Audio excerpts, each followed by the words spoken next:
There's something truly special about when a game introduces you to a genre for the first time. I was never able to connect with experiences from the point-and-click adventure style for quite a while. Why did legendary titles like Myst, Riven, or Machinarium not grip me? I enjoyed those games, sure, but why did they not convert me into a fan of that genre? Why is it that Life is Strange came into my life, made me laugh out loud, moved me to tears on several occasions, and solidified my appreciation for point-and-clicks, but Sam and Max never did? Hello and welcome. I am Zabraxi. A little while ago, I had posted a poll on my channel to see what video you all wanted to see next. There was actually a two-way tie, which was kind of cool and also meant more work. But those videos were, one, to do a video on mounts in video games, which is done, and it's already been posted on the channel for a little while now. The second was a Golden Sun Retrospective, and that was a good idea. Good job, Zabraxi. There was a little problem, though. I didn't actually own the game. Bad job, Zabraxi.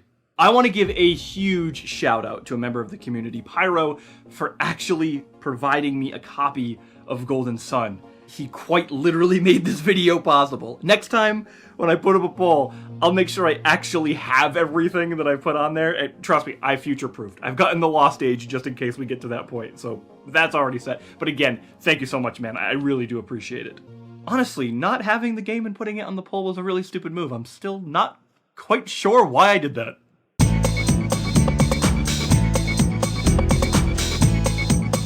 Imagine yourself in the year early 1991. Actually, if you're like me, you didn't exist at the start of 1991, so imagine a dark void, and within that aether, there's video games. The USSR is about to collapse, and my parents have made the decision that they definitely weren't gonna have a kid yet, but November came, and here I am.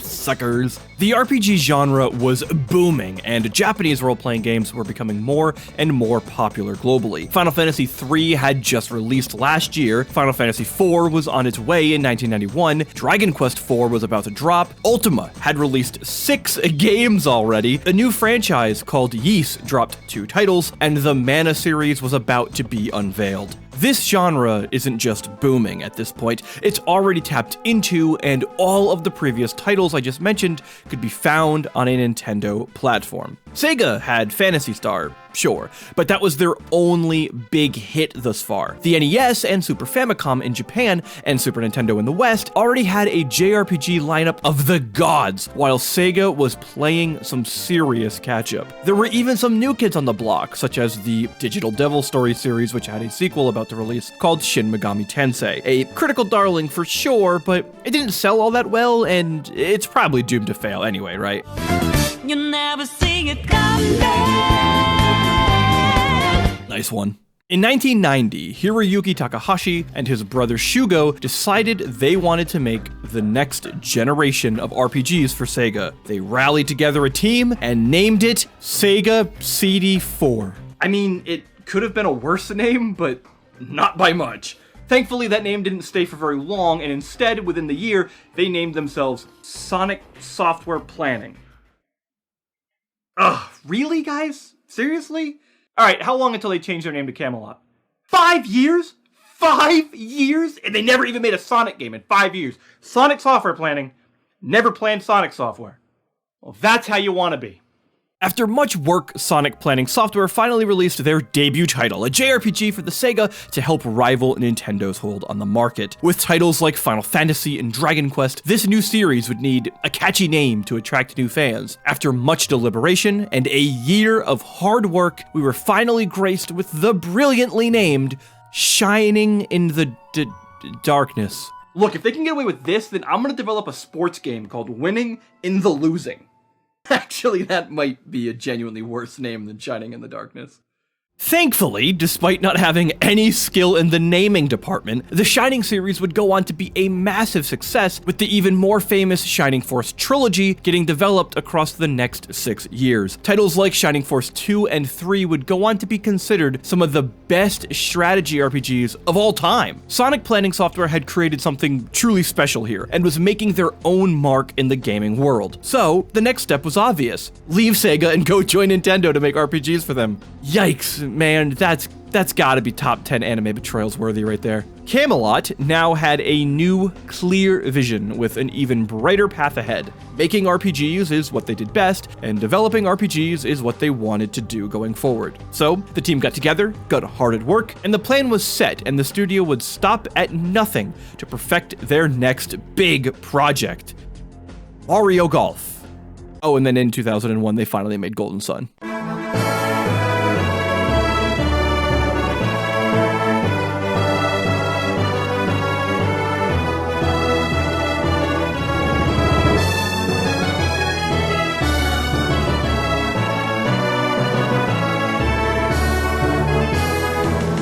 The world of Golden Sun, known as Weyard, is a vibrant, magical, and extremely fantastical one. One moment you might be learning how to read minds, and the next, you're in a forest of talking trees only to be attacked by an angry ape. The brilliance of so much of Golden Sun is not in its originality, but in its potential to mix and match traditional elements of role-playing games and stitch them together just right. I'll get this out of the way now. Golden Sun is not very original at all. This is not a criticism of the game, though. Rather, it might be its greatest strength. While many games want to create these extensive and elaborate worlds, this can often get very confusing, especially if there's not a lot to go on at the start. Golden Sun did something brilliant. It paid homage and tribute to tropes of many fantasy worlds and adapted a familiar world lore to ease the player into a setting that was comfortable. For example, much of the game revolves around a force called alchemy. If you've never been exposed to fantasy alchemy before, then cool, this is new. If you have seen this prior, then you know that alchemy is traditionally a force that involves the elements and creating new things from manipulation of said elemental material. Golden Sun is no different in that regard, but it takes this understood trope and bends it slightly. Alchemy is now sealed away after it created all things for fear of its potential to destroy. These seals were set ages ago and locked by 4 eternal lighthouses, each representing its own element. While the elements are Earth, Fire, Water, and Wind, they are named Venus, Mars, Mercury, and Jupiter, respectively. Elemental powers can be exerted by those with magical abilities known as adepts. Adepts have the potential to exert synergy, or synergy, however you want to pronounce it, a magic that manipulates the elements to their will, and their power can be bolstered by spirits of pure elemental magic known as Jinn. The plot of Golden Sun boils down to one team of people trying to remove the seal of the Eternal Lighthouses to release alchemy back into the world, while Team 2 tries to stop them. Did you get all that? Actually, yeah, you probably did. One of the cool things about Golden Sun is that they took all of these cliches and tropes and smashed them all together into something that was original and new, but familiar to the player. This allowed Camelot to do some really cool world building, but the player innately picked on the nuances because they'd already seen something like this. Another great comparison to think about would be looking at Final Fantasy to Dungeons & Dragons. The original Final Fantasy is not original at all, but it's one of the most important JRPGs, if not video games, ever. One of the greatest and most memorable bits of Golden Sun is the intro. Immediately out of the gate, we are hit with that opening theme on the title screen. To me personally, a title screen and opening are critical to a good video game. These early moments set the tone for the entire adventure to come. Consider how good the title screen is for Super Metroid, and just how accurately that eerie and uncomfortable vibe prepares the player for the journey that they are about to engage on.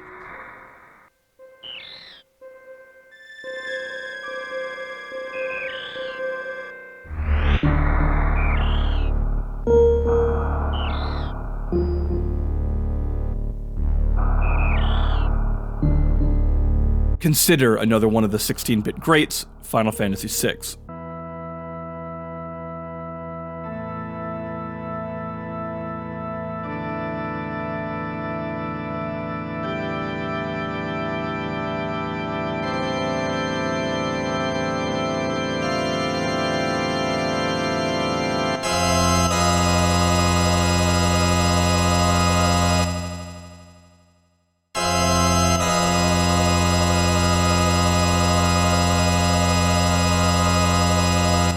The organ, the dark clouds, the fiery red logo, all of this warns the player that what is to come will be a story of great hardship and tragedy. Even when the game does start and that opening credits crawl kicks in with Terra's theme, we're warned that while there is a grand adventure ahead, it will be a solemn one that might not end the way we like. The complete antithesis to this would be the opening theme for The Legend of Zelda: The Wind Waker.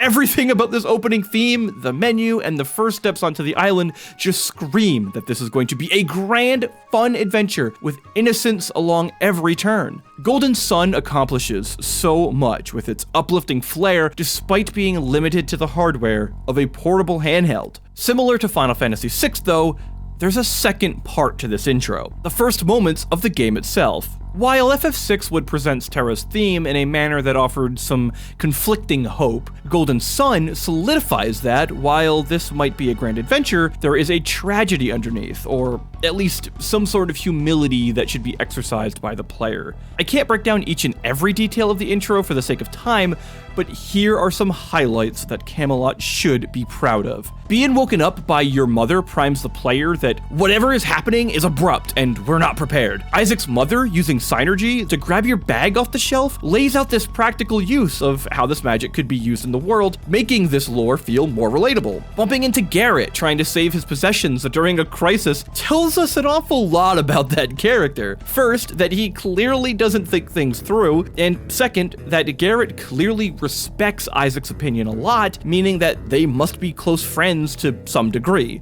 We then soon see another use of Synergy, with some adept trying to stop the boulder from crashing into town. We now see that Synergy isn't simply a house trick, but something with real power and real potential. However, it clearly has limitations. Isaac and Garrett attempting to save Felix from drowning is also well set up. While we the player don't know these characters yet, we can infer that Isaac and Garrett do. When you couple that with the feeling of helplessness that we get as the player, it's hard to not become emotionally invested in wanting to save this young boy. Even though Felix could probably save himself if he just reached for the shore that's like 2 feet to his right. Come on, bud, just give it a little oomph. You got this one. I think one of the best and most memorable moments of Golden Sun, though, comes when you bump into Minardi and Saturos for the first time. After all that has happened, and as you overhear that they are to blame for all of this, those hero instincts kick in, and this is your chance to save the day. Battle starts, and you set out to end these two once and for... we lost.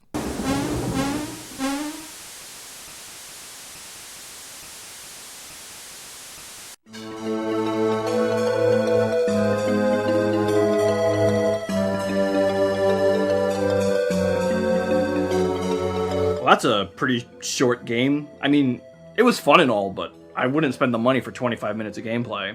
But I guess that's it. All right, I'll see you all in the next one. Bye-bye! Wait! It was just a fake out. There's a whole game still. And it's actually really good. I can't be the only person to have fallen for that fake out, right? Losing to Minardi and Saturos did leave me a bit surprised, but the cut to the title screen sold me that I'd game overed. This is exactly what so many games did back in the day. You died?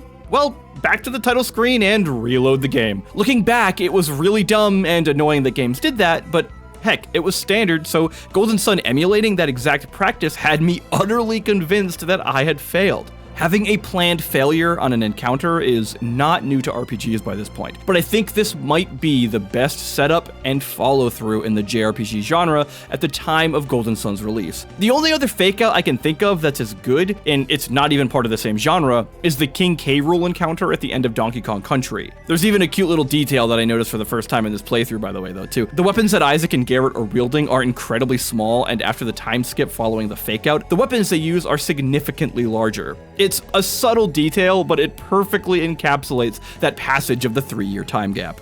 Cutting to the time skip, the atmosphere is radically different from what we just went through. The village is bright, the music is cheerful, it's as if there's hope in the air. Camelot is clearly trying to encourage the player that even though they failed, there is still way more to come, and we need to get right back at it instead of dwelling in the defeat. Not only a very good game design decision, but also a bit of real-life wisdom designed as gameplay. This message of perseverance isn't quite as pronounced as something like Super Meat Boy or Celeste, but it's a great motivator for the player and one that is so often misimplemented. If you decide to push forward and delve into the world of Weird, then there's something the developers need to get correct. And that's the gameplay.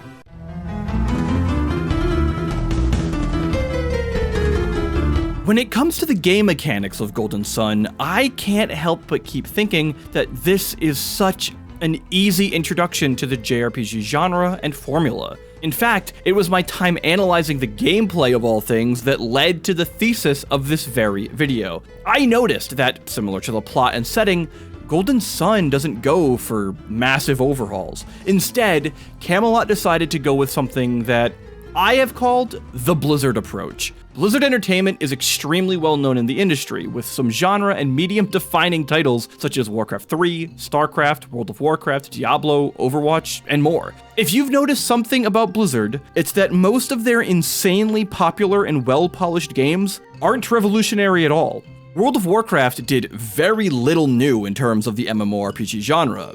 Yet what WoW did was take the core philosophies of games before it, such as EverQuest, Dark Age of Camelot, and Lineage, and Blizzard threw all of the best ideas together and refined those pre-existing concepts. The same can be said about Overwatch. It's hardly the first hero shooter. In many ways, Overwatch is just the obvious progression of titles like Team Fortress 2. Blizzard struck massive success not by changing the industry through typical innovation, but by perfecting and iterating upon pre-existing ideas so intently that new design ideas were bound to happen by default. World of Warcraft didn't change the industry by introducing new ideas. In fact, there's very little unique about it. WoW became the most played game for almost a decade by just smashing together the ideas of its competitors, buffing out the edges a little bit, and increasing accessibility. This is exactly what Golden Sun did as well. I know I was beating a dead horse in the previous section about how the setting and plot aren't original, but again, this isn't a negative. I strongly believe that this was an intentional design decision. By going this route, the designers are able to tweak what works in order to stumble upon brilliant ideas. For example, Synergy, the magic system of Golden Sun. You can cast these spells in battle to have different effects, and you have a limited resource that forces you to consider each action.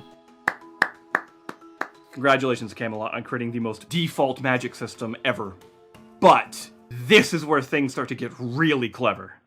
I just mentioned that one of World of Warcraft's greatest advantages, if not the greatest strength it had, was through increasing accessibility.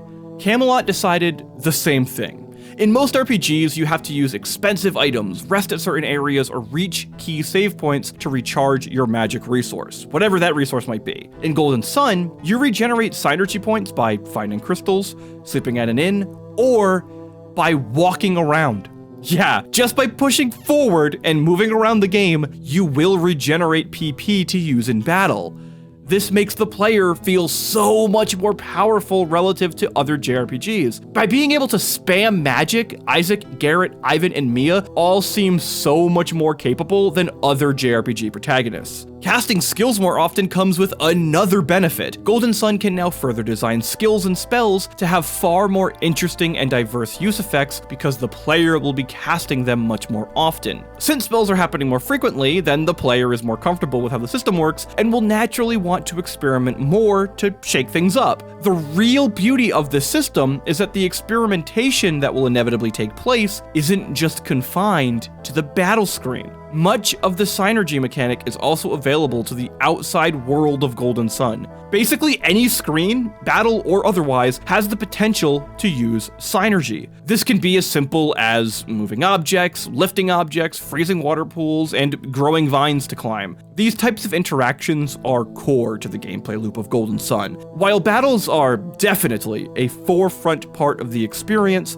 these synergy moments in the open world add to what Golden Sun really is. Using synergy to solve puzzles out in the world really connects the battles to the world in a way most JRPGs fail to do. In fact, it's long often been tradition that battles and the world of the genre were opposite sides of the same coin. Whether this was done in respect to technical limitations or for design purposes changes based on the title. However, Pokemon popularized a great idea. Throughout the original Pokemon games, the player would stumble upon certain skills called hidden machines. These HMs were skills that could be taught to your Pokemon in battle that simultaneously could be used in the open world to solve puzzles. It honestly makes perfect sense that the Golden Sun Synergy system would be based on the Pokemon HMs because HMs are just so widely beloved. HMs suck. I'm in a room alone. Who am I yelling to? The frustration with HMs seems to be a combination of two things. First, you have a limited pool of the skills you can learn, so feeling forced to substitute one with a skill that you have no purpose for in battle is a really crappy feeling. While I do think Game Freak's goal was to instill some sort of risk-reward decision to expand upon the role-playing experience, it definitely missed the mark. The second reason for the hate: you can't unlearn HMs. There I go doing it again. Seriously though? Seriously, someone actually thought that was a good idea. Imagine this. Someone actually walked into a design meeting, spoke to the team, and said, you know what would be really fun? By having the player go through the world and solving puzzles, and we would give them abilities in order to use on these puzzles to actually solve them. But this is where the real fun kicks in. The player has to take away abilities that they enjoy and love and never be able to undo that decision. Now that is gameplay. Yet again, this is where Golden Sun takes something, refines it just slightly, and solves all of the problems to make a much more enjoyable experience. Synergies can be learned and unlearned at will by changing classes. By reassigning the combination of Jin that a character has attached to them, the user's class will change, thus swapping their list of equipped skills and even stat growths. This way, if you need to freeze something and have freeze, but then need to grow a vine, but don't have it, you can easily change someone's class to do both, or just do one, then swap, then solve the second puzzle. It's that easy. Or what about Ivan's ability to mind read? Eventually you get the mind read synergy, which lets you, well, read minds.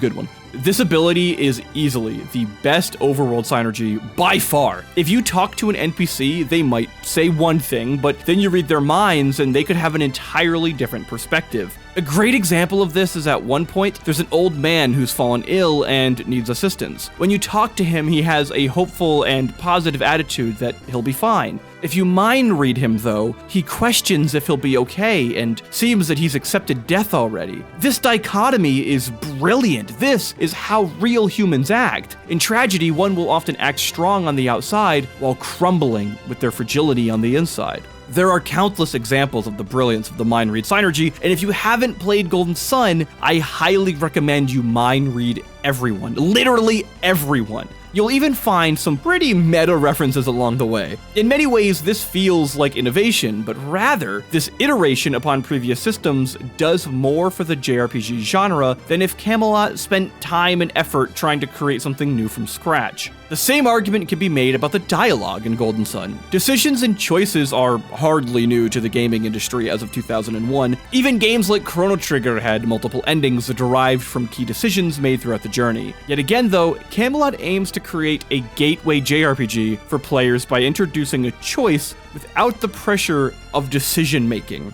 This can be a bit controversial, but I would argue that choice doesn't actually matter to most people in video games. Instead, it's the illusion of choice that matters. The trick that you believe that your decisions impact the narrative, that is what truly matters. If the player feels like they are personally impacting the adventure, then whether they are or not is kind of irrelevant to their individual experience.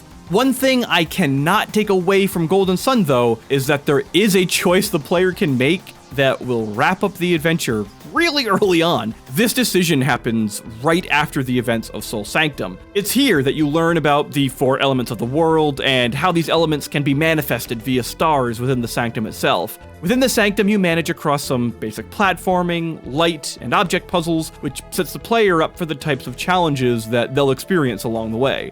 Upon reaching the end of Soul Sanctum, you bump into Minardi and Saturos once again.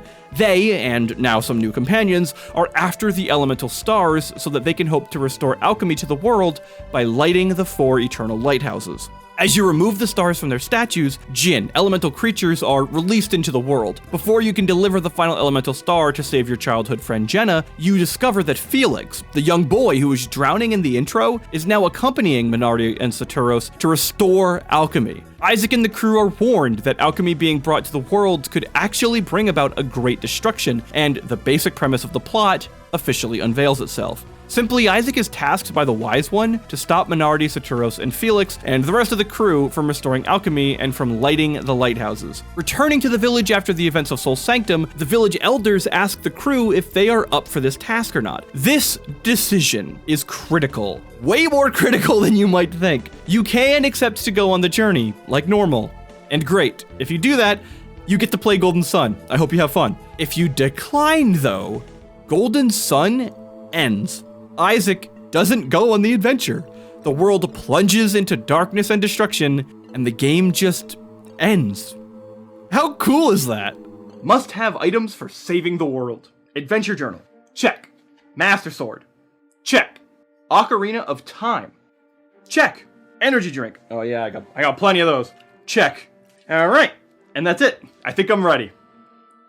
Wait, what am I doing? I don't even like saving the world. I'll wait here. Someone else will get it.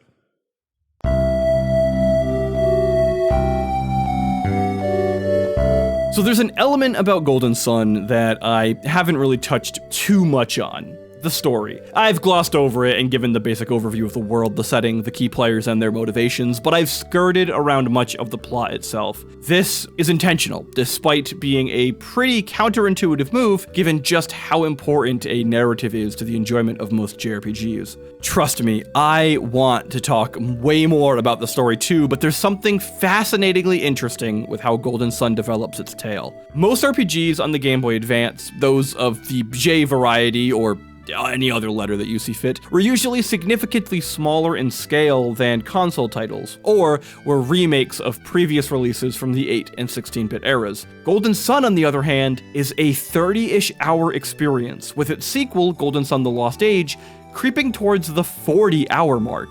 These two games are full experiences that did something very unique. They ignored the fact that they were on a handheld. While many would praise a game on the Game Boy or the GBA for acknowledging its place on a portable system, Golden Sun ignored that and just decided to make a great game as it is. In a 2001 interview with Hiroyuki and Shuga Takahashi, creators of Golden Sun and founders of Camelot, they stated the following when questioned if they designed the series around the handheld platform. Quote, "No, we didn't pay any mind to that. It's almost the opposite. We deliberately tried not to think of it as a handheld game." End quote. The only change that was made to accommodate for the portable nature of the GBA is the ability to save the game anywhere. This was an enormous decision, given that the tradition to that point, and arguably for decades later still, was to lock the player to only be able to save at certain points. While other games did allow for the ability to save anywhere, such as Pokemon, this was still a pretty big deviation for the norm. The creators really wanted to sell the potential of the GBA, and you can see this visually too. Towns are incredibly vibrant, far more than most 16-bit titles. The graphical fidelity is impressive, and their use of sprite manipulation and parallax scrolling presents Golden Sun as the impossible realized. Much of the presentation owes its strengths to the camera work, though. Even in the midst of battle, where most titles would hold a static camera view or would have a couple positions at most, Golden Sun embraced a dynamic panning camera that would swoop across the battlefield as actions were unleashed. This was only seen on the contemporary consoles and extremely rare even then. Camelot did something else that was pretty unique, though. The largest reason I'm dodging talking about too many narrative specifics is because Golden Sun is only but part one of a two-part series. The original game and The Lost Age are actually the same story. The Lost Age is the exact definition of a direct sequel. While Golden Sun follows Isaac and the gang trying to stop alchemy from returning to the world, this game ends at the second Eternal Lighthouse being lit as the party fails to stop the opposition. Yet with only 2 lighthouses lit, this cliffhanger exposes that there is still way more to the story. The Lost Age picks up from that point, but instead of following Isaac yet again, the player actually gets to represent the antagonists, and now you follow Felix's party in their attempts to return alchemy to the world. Yeah, you get to play as the antagonists in the sequel, and now the heroes of the first game become your enemy. How cool is that? This shakeup in expectation can actually be seen all the way back at the start of Golden Sun itself in the Soul Sanctum. While it's clearly intended that Isaac and the gang are the heroes of the story, there's a seed of doubt that is sowed when Isaac is actually given his quest. Just before the crew sets off, the village elder channels the voice of the Wise One. Just prior, the Wise One warned of the power of alchemy, but is specific in stating that alchemy could be destructive if misused. When the High Priest says the final words of the Wise One to Isaac, those words are, "Felix must unlock the power." Wait, I thought Felix was the bad guy. Why does he need to unlock the power? Is that power alchemy? If so, then why did we need to bring that power into the world if its potential could be destruction? This is but a small detail that goes so far into selling to the player that this plot is a whole lot more complicated than simply alchemy bad. This is actually one of the big problems with talking about the story of Golden Sun, is that in order to do so, I'd have to talk about the Lost Age. And I haven't played it yet, and I know a lot of other people who haven't as well. So yeah, to do so would be to kind of spoil the games early, which is not a good idea. It would be to spoil it for people who maybe haven't played Lost Age and would like to do so before they watch a video, and it would be to spoil it for me. And by the way, yeah, I actually have spent all these years and not have had the Lost Age spoiled for me, so the rock I live under is pretty impressive if I do say so myself.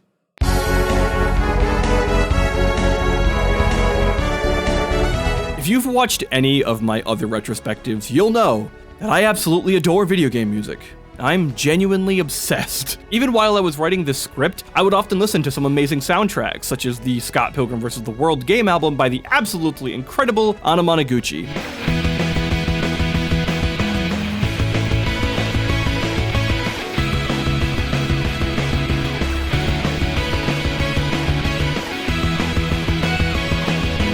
Golden Sun's music is arguably legendary, composed by the masterful Motoi Sakuraba.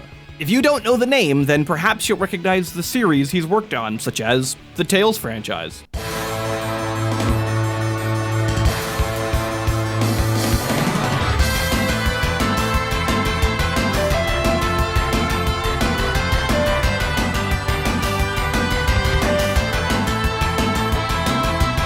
He's also worked on the Star Ocean titles.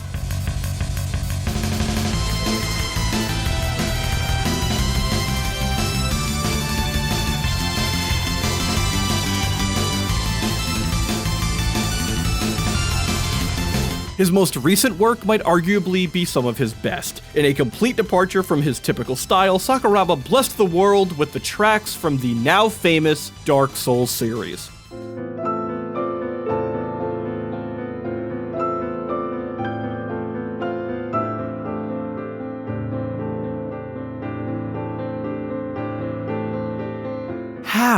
How does someone capture an entire game, an entire experience, in just one track?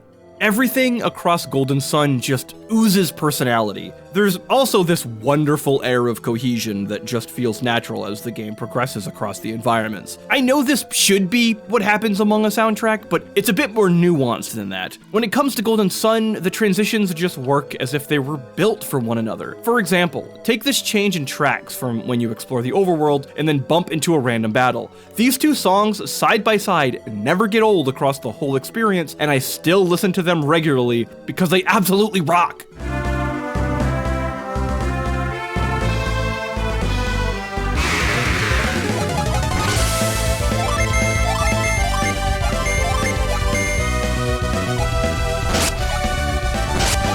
Let's also not forget about the fact that one of the best Smash Bros. Brawl remixes was the Isaac and Final Boss themes, because of course one of the best was a Golden Sun song. What truly bops the most about Sakuraba's work here is capturing this feeling of fantasy. There are some incredible video game composers out there who make incredibly catchy and amazing music, but very few truly encapsulate the entire feeling of a world with each and every song.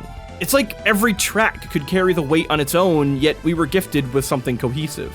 I know I'm fanboying a bit over the Golden Sun soundtrack, but seriously, I have not played this game in 20 years, and yet, despite that, when I was going through it, every song that came up, every track, I immediately knew it. I immediately remembered it. The only gripe I do have is what is up with that noise when you get a new djinn?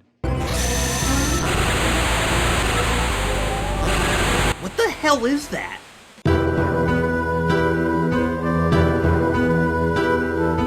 It's a bit odd that I've made it this far and not really focused on too many negative aspects. Yeah, the djinn acquisition sound effect blew out both of my eardrums, but honestly, Golden Sun is a very solid experience. The negatives are so inconsequential to the grand experience that I struggle to really dive into each one of them in my usual dissection. However, it does make sense to go through a couple real quick. The encounter rate can be really high at times. In some dungeons, it seems just right, but other locations like the overworld, you will bump into monsters every couple steps. This is inherently a bit annoying. However, as long as the game is designed around this, then it's not a problem, right? At first, I considered that perhaps the encounter rate is to make sure that players never have to grind additionally, and this was their best solution. However, the game is actually pretty easy, potentially too easy. This is a double-edged sword, though. On one hand, challenge is important to keep veteran players intrigued the whole way through. On the other hand, the difficulty of Golden Sun is potentially the perfect balance to bring new players to the genre in. Yet again, I'm able to find another case for Golden Sun being an amazing gateway JRPG. That's not to say that there isn't any challenge at all. The optional endgame area and the final dungeon on the way to the last boss, they're quite a step up from everything prior. Also, if you haven't done any grinding or side adventures, then the final encounter will absolutely mop the floor with you. I hadn't game overed once up to the last boss fight, but when I did get there, I lost several times. This was such a satisfying resolution though, as I was forced to mix and match my djinn and class makeups to accommodate for all of the different phases and mechanics that were getting thrown at me. I had two options. I could go grind for hours and hours, or I could use the tools available to me to overcome the battle. This is hardly unique to Golden Sun, but the pacing of it is way more liberal, thus being significantly more welcoming to new players while allowing the more experienced to show off their skill.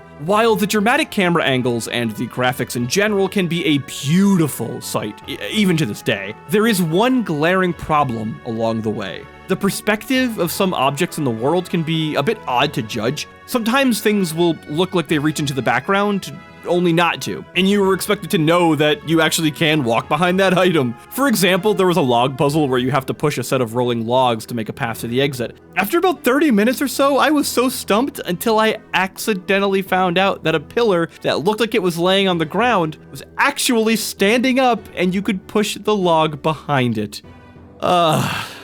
My only other real gripe with Golden Sun is related to the synergy system and its uses outside combat. The only magnificent moment for Camelot to display the creativity of synergy comes with the Colosso Arena. Isaac has to compete against another person in an obstacle course and then battle at the very end. Along the way, you can pick up certain items before the other person, and this equipment will assist you in the final encounter. The real creativity comes with the fact that the party can actually stand in certain parts of the crowd and use their synergy to give Isaac an advantage. While this is already cool enough and totally cheating, what steps it up a notch is that some courses have more places than you have party members, so you have to start considering what section is most advantageous to the obstacle course, while also balancing what synergy you currently have access to, and what synergy you're capable of learning for this particular race.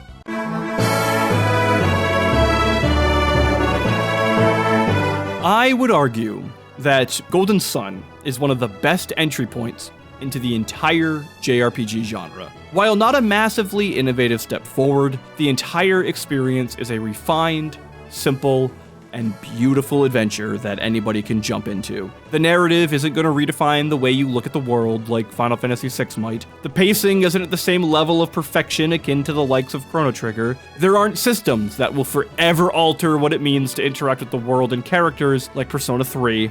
No. Golden Sun acts as an experience that gives a first-timer the taste of what turn-based Japanese role-playing games are all about, while equally providing an adventure that veterans will find enjoyable. Not many games can be gateways into their respective genres, and this makes Golden Sun's feat all the more impressive.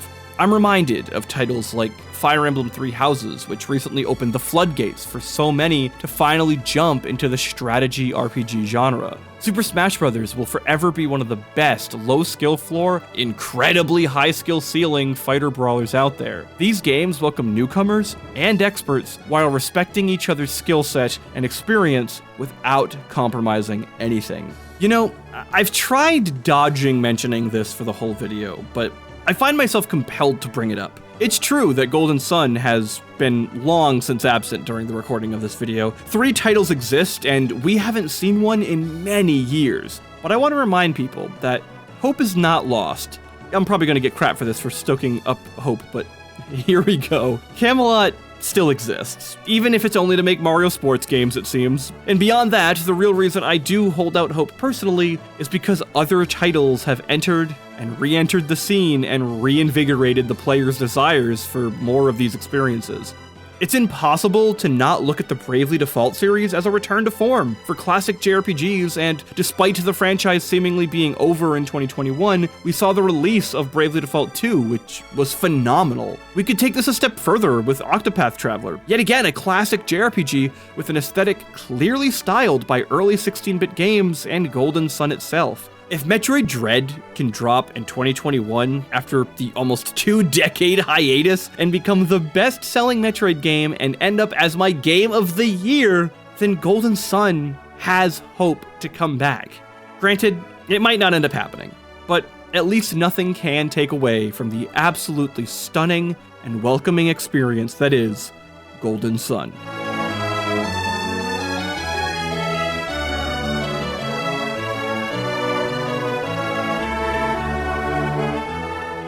I can't wait to jump into The Lost Age, and if you want to see that video when it does come out, please hit that subscribe button so that way you can't miss it. And if you want to come and hang out with my journey through The Lost Age and you want to talk about it as I'm playing it, then please feel free to jump on my Discord, by the way. It's not just mine. We have a ton of creators who hang out and talk in the Discord. It's great. It's a really good time. So if you like games and you like video game music or anything like that, and you just like anything gaming related, come hang out. It's a lot of fun, and I really do appreciate it. If you do have any tips or trivia or fun comments about The Lost Age before I play it, anything that isn't real spoilers, leave them in the comments below. It would be fun to kind of see what I could do, or some fun things to maybe look out for that I might not normally my first time through, so I'd appreciate it. With that out of the way, thank you for watching, and I'll see you all in the next one. Bye-bye!